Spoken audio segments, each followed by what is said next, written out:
look, I'm not going to claim to be a great Christian or even a good person, but I'm sick and tired of seeing my parents' religion, this movement based on love and empathy and service and looking out for the rest of us, not acquisition of power, but what Christianity was supposed to be. I'm sick and tired of seeing that used as a cloaking device for hate for these blow-dried televangelists and warmed-over segregationists who don't actually follow Jesus and just worship power, and they're counting on the rest of us not knowing the Bible that well. And you know this, Malcolm, the media is complicit. The media never asks a tough follow-up question of these charlatans. Mike Pence was never asked, where does Jesus drive the gay wedding cakes out of the temple, right? Media allows segregationists like Jerry Falwell to be presented as Christian leaders, and they never question it. I'm tired of the frauds. I'm tired of MAGA pretending you can follow Donald Trump and Jesus. You can't. The only thing they have in common is they spent a lot of time around prostitutes and they both used ghostwriters. That's it. And it shouldn't be this hard to convince our right-wing friends that the billionaires don't care about you. But the billionaires have spent all this money getting our right-wing friends to be terrified about, I don't know, the people at the border or immigrants or trans kids. Rich people pay Fox people to make working people blame poor people. Yeah. That's the racket, and that's how our conservative friends keep getting suckered.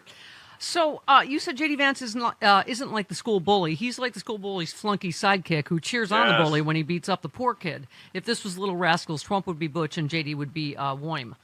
Yes, I go for the millennials, so that's why I go for the R-Gang references. That's this really cloying thing I do. But yeah, J.D. Vance, he's like the side effect. He's like every side effect of Ambien happening at once. You know what I mean? J.D. Vance is like a fusion of every evil kid that vanished on the Wonka Factory Christmas tour, and they all went into J.D. I'm never going to get tired of this guy. And when President Man-Baby leaves and Vice President Baby-Man becomes president, there will never be a greater entertaining show than watching J.D. Vance try to make MAGA like him as much. Watching J.D. Vance lose control of MAGA might be worth all of it. Not quite, but almost worth all of this, because the guy has no riz, as the lame white people like to say.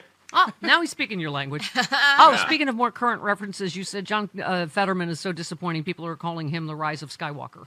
Oh yeah, I've had it. I'm sorry, man. I fought for that guy. No, I fought for Rise of Skywalker, and I just got better things to do. What is happening when Marjorie Taylor Greene has the courage to say things that he doesn't? I don't know what's happening. Well, Marjorie Taylor Greene is telling but Marge Greene, and I was talking about this on MS the other night. She's telling the truth, but it's only out of craven self-interest. I mean, we're hailing her for being a truth teller, but the reality is, no, she's smart enough, I guess, to open her mouth and say, hey, this budget is going to decimate red states with what you're doing to Obamacare. To say nothing of 20 million, up to 20 million poor and low income and disabled people thrown off Medicaid. So Marge isn't saying this because she's suddenly a good person. She's saying this because she only cares about keeping her job, because she realizes what Republicans are doing. And maybe, just maybe, Republicans aren't so dumb that you can set them on fire and blame it on the immigrants. Speaking of J.D. Vance, hey, Chris, being president, all right. Who said he's going to get a third term? Trump is going to be president in 28, and people just ought to get accommodated with that. Who said that? Steve Bannon. Oh, you're not supposed to guess. Yeah, Steve. Again. Steve's going to get a third liver in 2028. I have one last one, just because we're in the most ridiculous timeline ever. Who said, now I'm bringing prices down 600%, 700%, 900%, 200%? Mr. Whipple. What? Oh, no, Dementia Don is... Someone said it's like he's reading The Onion without realizing it's satire. That's funny. It's all made-up numbers, John. It just makes up a new number. I've gotten $20 trillion in investments. Yes.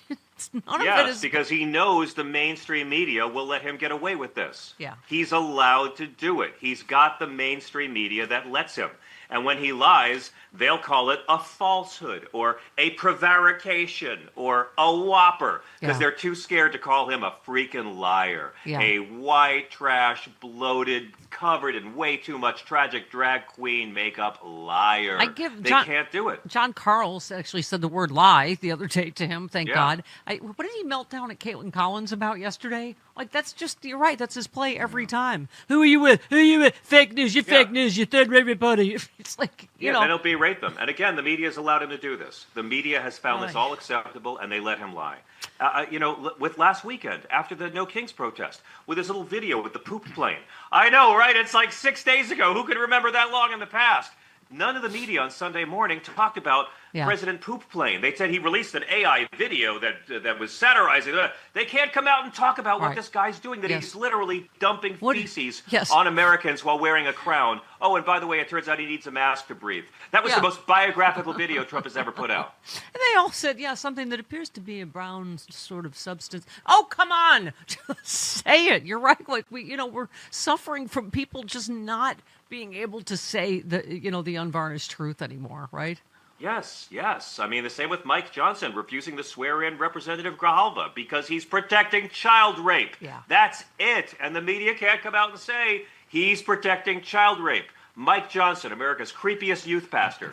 That's his game. That's what he's doing. Yep. And the shutdown's happening because Trump wants it. I was on CNN the other night with Dan what's his face with the Congressman Crenshaw. And they're all just like the Democrats shut down. And I was like, we're doing constituent work. And I'm like, well, it's great to have you here in New York City, Congressman Crenshaw, doing your constituent. I mean, give me a break. Yeah. Republicans aren't out holding town halls. Yeah. They have shown up to work, 12 of the last 80 days? Yeah. Mike Johnson's not letting them come to work. He doesn't want them to come to work because Trump doesn't want the shutdown to stop. Right. And what's going to happen next week when more and more families start to not be able to feed themselves? We've reached that point now. So if this doesn't stop over the weekend, by the way, they really want people eating their pets across the board. Michael Wolff just said, in all the many hours of conversation I had with Jeffrey Epstein, which, by the way, is on tape. A lot of this is on tape for all the, the White House immediately going to call him a liar. He emphasized the closeness of his relationship to Donald Trump. Basically, from the late 80s to 2004, they were entirely involved in each other's lives, in their social lives, their business lives, their sexual lives. We are the same person, Epstein said to me. I know the secrets.